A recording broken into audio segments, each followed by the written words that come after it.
Graça e paz, povo de Deus, programa Semeando Vida. Bom estarmos conversando acerca da palavra. Obrigado pelo seu carinho, pela audiência, que seja um tempo edificante, né? Estamos chegando ao final do ano, esse ano tão turbulento, tão complicado, tão estressante, tão preocupante, mas também tão edificante. Quantas pessoas, quantas famílias estão testemunhando dessa edificação de um tempo onde o Senhor tem guardado a casa, tem guardado a família, tem guardado a mente, guardado o coração, a saúde. Quantos? Então quero celebrar ao Senhor, bendizer o nome dEle, para que cada um de nós que estamos sendo guardados pelo Eterno, possamos bendizer a Cristo. E até aqueles que tiveram suas muitas dificuldades, gente, foram muitas pessoas que tiveram muitas dificuldades nesse ano 2020, até mesmo essas pessoas conseguem testemunhar das misericórdias do Senhor, e essas misericórdias é a causa de não sermos consumidos. Então que seja esse final de ano, né? Estamos caminhando para findar mais um ano, onde o saldo daquilo tudo que estamos vivendo, com certeza em Deus, será muito mais positivo do que negativo. E como é normal do ser humano, né? O ser humano, ele vive de comparações, não tem jeito. Compara o carro A com o carro B, compara a mulher A com a mulher B, o homem A com o homem... A gente vive de comparações. É normal o ser humano fazer suas muitas comparações em tudo. Compara o governo antigo com o governo novo, compara a igreja antiga com a igreja nova, a gente compara uma roupa. O ser humano vive de comparação, isso desde os primórdios. Olha o que está escrito aqui em 1 Coríntios 2, diz assim: disto também falamos, não em palavras ensinadas pela sabedoria humana, mas ensinadas pelo Espírito, conferindo coisas espirituais com coisas espirituais. Qual a dificuldade hoje do ser humano ter uma vida de comparação? Bom, se tratando daquilo que é esse tempo, né, onde vamos estar indo às urnas, se tratando disso, é interessante sim a gente comparar o que o candidato, o que a candidata pôde fazer e não fez, e agora está tentando se reeleger de novo. Vamos comparar o que fez e deixou de fazer. Vamos comparar a ficha desse candidato. Vamos comparar algumas construções que foram feitas. Vamos comparar alguns que estão tentando de novo, né, se candidatarem à reeleição, naquilo que foi feito, naquilo que a gente tem que comparar. Não tem para onde correr. Vamos comparar a nossa vida. Vamos pensar como foi 2019, 2018, 2017, como está sendo 2020. Também uma comparação interessante. Que tipo de pai eu fui ontem, comparado ao tipo do pai que eu estou sendo hoje? Eu não preciso deixar passar 10, 15, 20 anos para fazer uma comparação do tipo de pai que eu estou sendo, essa representatividade. Que tipo de marido e esposa, que tipo de mãe eu tenho sido, que tipo de ovelha, que tipo de liderança, que tipo de evangelho. Nós podemos fazer comparações o tempo inteiro para que em nós haja um crescimento e uma mudança. Podemos fazer, comparar aquilo que era. Ainda há pouco estava conversando com o Lucas, e Lucas comparando, né, que há 2, 3, 4 anos atrás ele conseguia produzir naquilo que é o ramo de trabalho dele até as 3, 4 horas da manhã, acordava cedo e estava tudo ok, tudo certo. Hoje, coitado, 25, acho 26 anos de idade, está morrendo.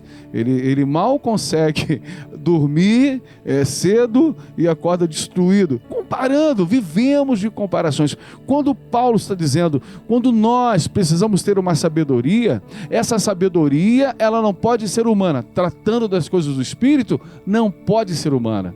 Não pode ser um raciocínio lógico. Entenda, eu sou a pessoa que vou primar por aquilo que é um evangelho racional. Eu vou trazer a consciência da pedagogia da palavra, da consciência que o evangelho, ele é pedagógico, ele é de ensino. O evangelho traz para nós algumas posturas da mudança da maneira que a gente pensa, mas também o evangelho traz para nós essa comparação de discernimento, de saber entender aquilo que é humano daquilo que é espiritual. Paulo fala com muita propriedade, comparando o que é espiritual com o que é espiritual. Por quê? Porque aquele que hoje, infelizmente, ainda é carnal, não discerne do que é espiritual.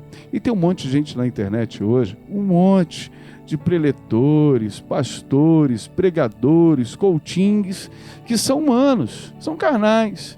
As suas estruturas de pensamento, suas construções lógicas são carnais. Gente, não tem pecado. Não estou dizendo que é pecador, que está agindo errado. Tem muita gente de todo tipo de religião que tem muito mais caráter e posicionamento de cristão do que muito crente na igreja. Óbvio, tem muita gente por aí que é fiel em muitas coisas da vida sem ser evangélico. Então, quando a gente vê alguém que, aspas, se diz gospel ou se diz evangélico, numa postura, de conclusões, de pensamentos carnais, humanos, intelectuais de algo que vão nos chamar a atenção, que vão sim trazer para nós um sentimento de inspiração. De boa, sem fazer propaganda, a Herbalife tem um monte de gente que quando vai numa reunião, sai de lá com o pensamento, você é gerente de mim mesmo. No Inodê, sai de lá assim, cara, sou eu, sou o supra-sumo, eu vou conseguir, eu vou comprar aquele carro, eu vou comprar aquela casa, eu vou ser o que essa pessoa que fez a palestra é. Então no Evangelho não seria diferente. Tem um monte de gente aí falando um monte de coisa de igreja, de Bíblia Sagrada, de tantas construções de pensamento, de boa, que não tem pecado. Mas também não é uma revelação espiritual.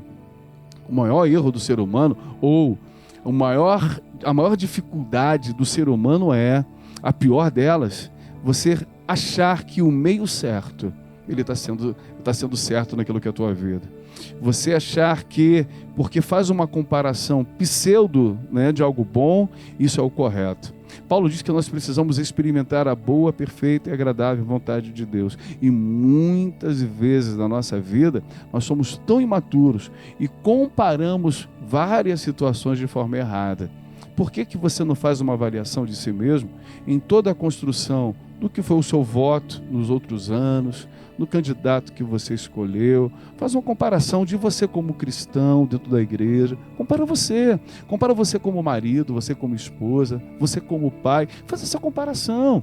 Para de ficar olhando para aquilo que é o espinho do outro. A gente tem esse hábito. Paulo fala de um espinho na carne que ele tinha, mas ele fala do espinho dele. Eu não estou falando do espinho de ninguém. Fala do espinho que na carne ele tem, que ele ora e Deus não atende aquilo que é oração. Por que você fica olhando para o espinho do outro e não olha para o seu espinho? Por que você compara o espinho do A com o espinho do B e esquece de comparar aquilo que é o seu? Por que você não faz a sua parte naquilo que é o Evangelho? Por que você não constrói aquilo que é a sua parte dentro da sua casa? Como marido e esposa fica nos ombros, colocando um peso maior para que a esposa seja tudo e você não quer ser nada. Para que o marido seja tudo e você não quer nada. Para que o filho te corresponda e você, para que o pastor seja o supra-sumo do negócio e você não colabora em nada. Por que você não amadurece? E começa hoje a tirar conclusão espiritual daquilo que é espiritual. Existe no mundo do espírito uma guerra acontecendo e muitos de nós estamos totalmente desligados, afastados de um propósito e achando que está tudo bem, porque afinal de contas eu não tenho pecado. Não estou falando de vida na vida eterna, não estou falando de salvação, eu estou falando de vida nessa terra, de ter uma consciência nesse tempo, de marcar os anais da história com atitudes verdadeiras, não sendo levado aí por todo tipo de pensamento e conclusão humana. Deus está nos chamando para uma responsabilidade social, moral, eclesiástica e espiritual nesse tempo. Então, uma frase grega que cabe muito bem para nós nesse tempo é: toma vergonha na sua cara e na comparação que você fizer, compara coisa espiritual com coisa espiritual, com discernimento de espírito, não com as imaturidades e as infantilidades da nossa alma ou as nossas carências nesse tempo. Os carentes estão indo para as urnas, problema. Os carentes estão indo para a igreja, problema. Os carentes estão aí hoje tentando. Deus tem feito coisas maravilhosas para que nós possamos nos tornarmos verdadeiramente a expressão de Cristo nessa terra. Deus abençoe sua vida. Paz do Senhor Jesus.